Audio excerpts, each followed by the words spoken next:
Shalom sahabat yang baik hati, salam sehat selalu bagi kita semuanya. Marilah kita bersatu di dalam doa. Kasih karunia dan damai sejahtera dari Allah Bapa dan dari anaknya Tuhan Yesus Kristus kiranya menyertai kamu sekalian. Amin. Firman Tuhan bagi kita pada hari ini dari 3 Yohanes 1 ayat 4. Bagiku, tidak ada sukacita yang lebih besar daripada mendengar bahwa anak-anakku hidup dalam kebenaran. Odolas nirohaku no bolon, meluhubigi diparangehon aka anakku hasit tongani. Sukacita yang lebih besar. Sahabat yang baik hati, jika kita bertanya kepada orang tua, hal apa yang paling membuat dia bersukacita? Pada umumnya akan menjawab adalah yang berkaitan dengan anak-anaknya. Salah satu misalnya, saya sangat bersukacita jika mendengarkan anak-anakku berhasil dan hidupnya hidup di dalam kebijaksanaan. Ada juga yang menjawab, sukacitaku adalah ketika mengetahui anak-anakku adalah anak-anak yang taat, yang takut akan Tuhan. Atau seperti seorang guru yang sangat bersukacita apabila mengetahui muridnya berhasil dan membawa pengaruh yang baik terhadap sekitarnya. Sumber sukacita kita adalah Tuhan. Dia menganugerahkannya ke dalam hati kita masing-masing. Tetapi jika apa yang kita kerjakan dapat berpengaruh baik dan menghasilkan sesuatu yang baik, tentu juga akan memberikan sukacita bagi kita yang bekerja dan berusaha. Itulah jalan Tuhan, memberikan sukacita bagi kita. Demikianlah sukacita Yohanes mendengar berita tentang Gaius. Surat ketiga Rasul Yohanes ini ditujukan kepada Gaius, yang adalah salah satu anak rohani dari Rasul Yohanes.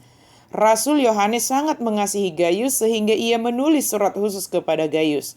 Ini berarti Gaius sangat spesial dalam kehidupan Rasul Yohanes. Dalam awal kitab ini, sesuai dengan bacaan kita hari ini, kita dapat melihat bagaimana sikap Yohanes yang sungguh sangat memperhatikan Gaius sebagai anak rohaninya. Yohanes melakukan beberapa hal untuk Gaius. Pertama, Rasul Yohanes sangat mengasihi Gaius dalam kebenaran.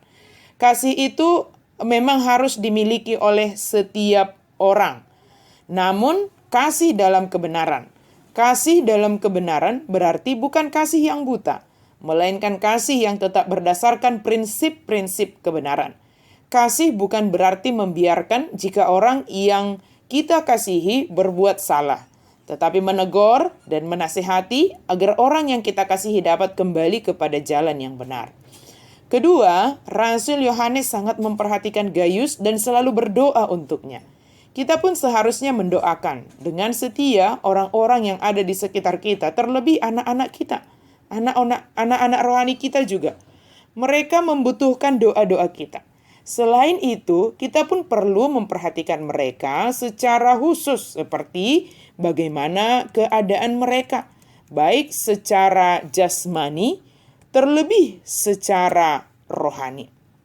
Ketiga, Rasul Yohanes bersukacita atas setiap kabar yang menceritakan bahwa Gaius telah hidup dalam kebenaran. Pernahkah kita bertanya kepada orang tua kita, apa yang paling membahagiakan mereka?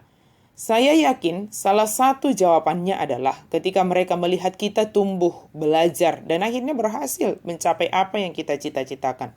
Entah itu mungkin lulus kuliah, menikah, ataupun mencapai sesuatu yang lain. Setiap orang tua pastilah bangga ketika anaknya berhasil. Demikian juga kita juga bersukacita ketika kita mendengar orang-orang yang kita kasihi telah berhasil.